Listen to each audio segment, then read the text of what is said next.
So the first speaker tonight is Jay Clancy. Mr. Clancy, I think you've done this before. Well, I don't know. We have two, I guess you sent in two your request twice, is that right? Yeah, but if you want to give me 6 minutes, you can. Actually, I probably don't because I have another big stack here, so I think I'm going to go with your regular allotment. Great, thank you. My name is Jay Clancy. I'm a community leader at Commonwealth. And when people ask me why I moved into Commonwealth, I say because Julie Diaz sold us our home. You see, when I grew up, we never stayed in any school for more than 2 years. And so when I got to high school, I didn't know anybody. And as you know, being in high school without any friends can be profoundly lonely. And so when we decided to come to Commonwealth, or into, I'm sorry, when we decided to come to Sugar Land, we said we wanted our kids to be raised among a community of friends. And we went and talked to many people, or many principals around Fort Bend. And when we met Julie Diaz, who was then the principal at Commonwealth, we decided that that was a place where we could raise our kids among a community of friends. So when we now, we've got one who graduated Clements a few years ago. We've got a sophomore who just made varsity swimming and a freshman who's on the just made the golf team.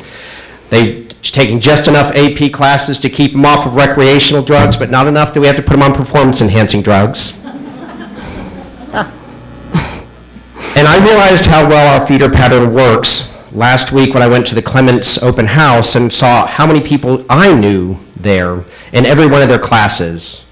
My kids don't have to go to high school alone, and I'm really excited about that. And more important, my freshman, after 3 weeks of being in school, just asked a girl to go to homecoming with him, and she said yes, which is something I wasn't able to do until college. So if you're from Commonwealth, if you could raise your hand. We're here because there were several things that are happening in our area that we're concerned about, which you guys all know about. And also, there's a lot of decisions that you guys are going to be making over the next 6 months that are going to affect us. For example, we heard a few rumors, which you probably heard about, that our feeder pattern might be disrupted. And I will tell you that I think I speak for all of us when we slept a lot better after the last board meeting when we realized that A, you guys have a policy committing to maintaining neighborhood schools and pure feeder patterns. B, that you guys also are starting from a well-thought-out plan. And C, assurances from several of you guys that it would be crazy to disrupt a feeder pattern that worked so well for over a decade. So I want to say personally, I'm very excited about the plan that you guys are, and the direction you guys are moving forward. I think it's working. And on behalf of the Commonwealth Homeowners Association, we'd like to offer any help we can to help you in the decisions that are coming up in the next 6 months. And I also want to provide some support to Dr. Dupree's suggestion that we have open mic karaoke to make these meetings more interesting. Ah, that sounds Thank you. Amen. good. We'll call you for the first. All right. Okay. Is that me? Is that sound system still in the budget? Can I just ask if Mr. Clancy's going to be the first volunteer to sing?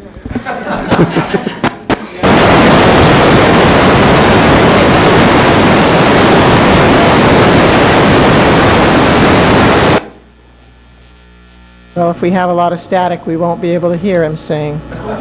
It's on. Turn it off. Okay, while we're waiting for a new microphone, I'll just mention that we have 4 people who've submitted to speak about the Creekstone walking to school situation. I think you're all speaking in the same direction, so amongst yourselves, you need to decide which 3 of you are speaking, or I'll just call on the first 3 that came in. So if you know who each other are, work that out while we move through the rest of our agenda or our audience items.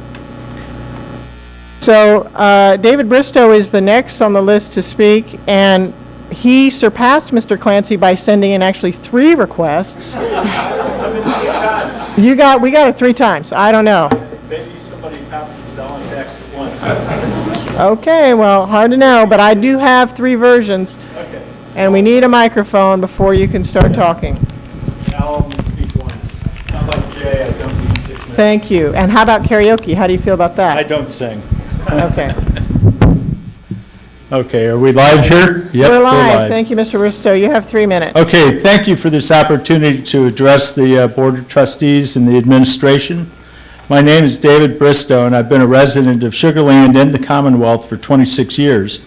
In that time, my wife and I have raised 3 kids and put them all the way through Fort Bend ISD schools.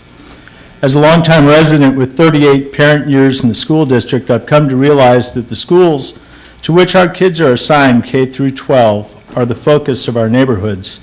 As longtime scout leaders, my wife and I know that community activities are tied to the schools, and particularly in the beginning to elementary schools. With that in mind, my neighborhood's interests correlate nicely with the board's stated desires to maintain neighborhood schools, preserve pure feeder patterns, maintain a student-centered approach, ensure students zoned to campuses are not moved or negatively impacted when distributing programs among schools, and create attendance boundaries that will stand for 5 or more years when possible.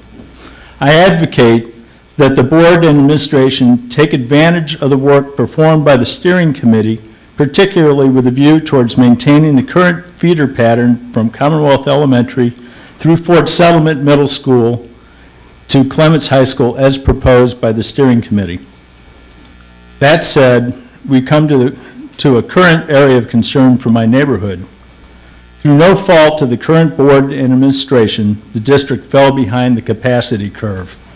Oakland Elementary and Commonwealth Elementary are paying the price for that error. Oakland has its own advocates, so I'll speak only for Commonwealth. We understand that something had to be done to relieve overcrowding in the short term until Elementary 47 opens. However, the current 2-school diversion scheme breaks up our neighborhood and diverts young students to other neighborhood schools at the worst possible time in their residency in Commonwealth. That is, when they are new to the neighborhood. Please find a way to rationalize this diversion so that new students from Commonwealth are diverted to a single school in order to minimize the unfortunate disruption in their academic and social lives. Thank you. Thank you, Mr. Bristow.